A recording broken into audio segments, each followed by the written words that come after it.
Hi everybody, it's Galactic Mandalorian. Finally we have in front of us from Star Wars The Vintage Collection, from Star Wars The Mandalorian, Woves, figure I've been waiting for, and I guess many of us have been waiting for a while now, because we want to complete that trio from the third episode of Season 2 of The Mandalorian. There we have Lady Bo-Katan and Miss Cosca Reeves. And there we have Woves looking great. I can already guess, because of the body he uses, that he will be much taller than the ladies. It's okay that he's taller than the ladies, but let's see if, because I've said that before, I think these two little figures, and maybe even Fennec Shand, in my opinion, are a bit underscaled, which in my opinion is a bit of a shame. It's not that I'm right there, but it's what I perceive with my eyes. There you have the rest of the figures they put back there for whatever reason, because this guy is just coming out, and all of these other figures have been around for a while, Mix Mayfield being the most recent. A lot of legal stuff. You know the drill. We don't like to see that bunch of letters. We would like to see more figures or some character description or something, but it's what we get. The artwork, the photo there, it's it's from the show straight. Is no Photoshop or nothing. It's straight still from the show, which is great. The Jello Pill, the figure looking good in there. Let's take him out and see the Kenner logo and see how good he actually is. Just for the experience, there he is in the bubble, and the sub bubble for the jetpack, and there you have extra sculpt. I mean, that's because of the leg, I guess. Yeah, and there you have Woves out of the bubble. And yeah, you can see he's already equipped with everything he comes with. The helmet is something we have to talk about. The face sculpt is great. I mean, this head sculpt. And I must say, he looks much younger. I mean, this is a plastic figure, yeah, but let's bring this back. I mean, it's there. But maybe they left him very... I mean, they could have added some, if they wanted to, you know, a bit more of age or like tiredness or something like that to this guy. Still a great head sculpt. He comes with just one of these little Mandalorian guns. I always forget the name.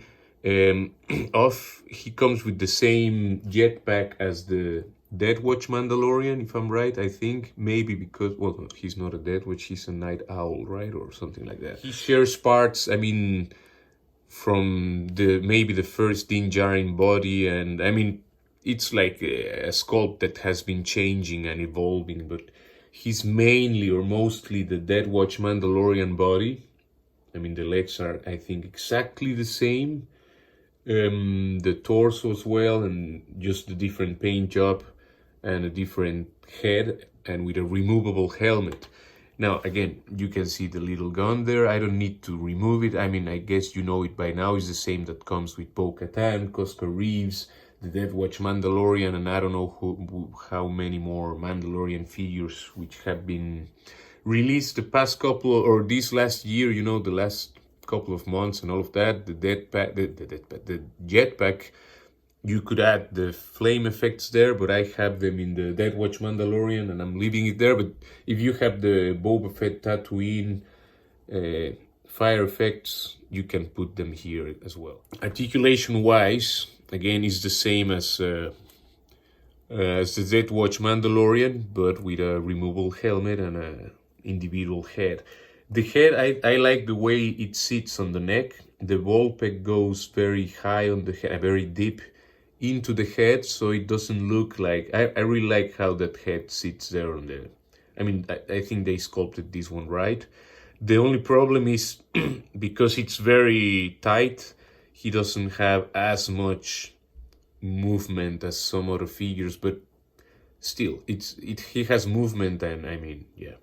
I don't know, it depends. If you're, of course, superposing this guy, and maybe that will be a hindrance. If you're more like I put it there in a pose and it stays like that forever, or for a long time, then it's not a huge problem. The arms can lift over 90 degrees, as you can see, well, at least this side can lift more.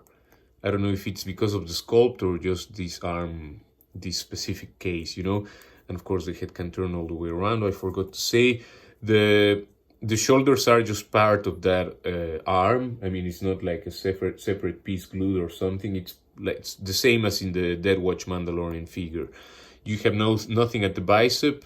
The swivel, like the bicep swivel would be at the elbow. You can lift the arm over 90 degrees, which is great for this scale. And it's not just slightly, it's a bit more than slightly over 90 degrees. You have the wrist swivel, and both hands have a vertical swivel, which is great for gun wielding. And this is what Mandalorians tend to do. Now, he has the diaphragm joint that can go forward almost nothing, only that far, you know. It's only, he can bend backwards much more. He has a side tilt, and you can, let me see if I'm right there, you can turn him all the way around, but the good thing is you also have a waist cut. So you can really make him no worry. It's not a peg, it's a, you know, an old waist cut, old style. So you don't have to worry if you're gonna bend that, stress the peg for the diaphragm, you know. But I mean, you can do both. You just have to make sure that the figure is not frozen, and yeah, that you don't twist that peg. The legs, again, the new mechanism, the same as with the Dead Watch Mandalorian. He's the new Spider-Man. That's great. You can even move the leg a bit backwards before it clashes with his back sculpt there. I mean, the lower, you know, the rear. And he can kick forward 90 degrees, and you can see just how easy this movement is. It's great that they implemented that finally. He has a thigh cut, can go all the way around. The legs can bend, I mean the knee can bend over 90 degrees backwards, which is great. He can even bend a bit in this one. This leg can bend more forward than you need to, so he can break a leg literally. You have also a knee swivel, just because it's a peg, you know. No boot cut, but that could be like that. You have the feet can go backwards that far, forward that far, which is great, and has ankle rockers, which is great for this scale, and it's a good one. I mean, let's take into account the size of this guy. Now, I'll just leave this guy laying here for a second. The helmet issue, in my opinion, he has, I mean, the helmet is great. It's great to have the helmet. I mean, it's a Mandalorian. It's not the most exciting design for Woves, but it's there. Has a little bit of scuffing there, scuffing marks. You can see that silver there on the T-visor. But let's compare sizes, because that's the issue here. Look at, I don't know if other people have been saying that. I only watched Boss Bounty's review like some weeks ago, I don't know. That's next, I mean, side to side with Mando, I mean, Din Djarin. This is side to side with the Tatooine Boba Fett, or the also Morak, I guess. I guess it's the same sculpt. I don't have the Morak one yet. You can see, I mean, I hope you can see the difference of the height of the bucket. I mean, the helmet itself. It has, like, the Boba Fett gets to the end of that gray line, and he has all that extra, you know, the dome. You have all that extra section, which makes it maybe the largest Mandalorian helmet so far. I love removable helmets, but I have the feeling they didn't pay much attention to this. I mean, I don't think he needed it to be that high. That's when you just put it, when you shove it down, you know, bluff. He has no neck, and it looks ridiculous. If you pull it down a little bit, of course, you have to check that the chin doesn't doesn't show too much. But then let's say it's something like that. That would be a more like what we kind of want to see, yeah?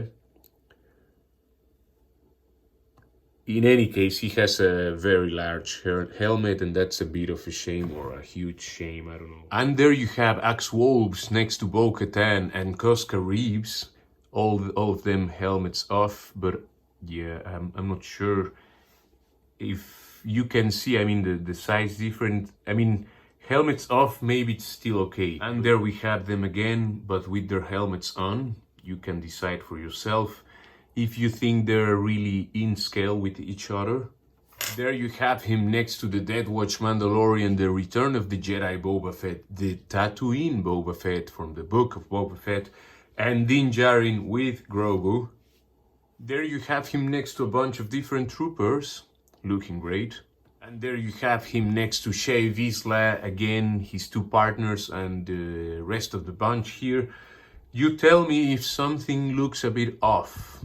I mean, taking in account that his helmet is huge and taking in account that these two ones are a bit tiny next to everybody else. Just look, Shea Vizsla, unhelmeted, towers above these two Mandalorian ladies, which I find is a bit of a shame because these figures are great and I like the characters and I like how the figures look, but something seems a bit off to me with their scale. Anyway, I think that's it for the review. You can decide for yourself if you like this guy. I mean, the articulation is top notch. It's like this Death Watch Mandalorian. The helmet is too gummy and a bit, I mean, much larger than I would like it to be. I don't think that head needs that large of a helmet. I mean, you know, just a bit short. I don't know.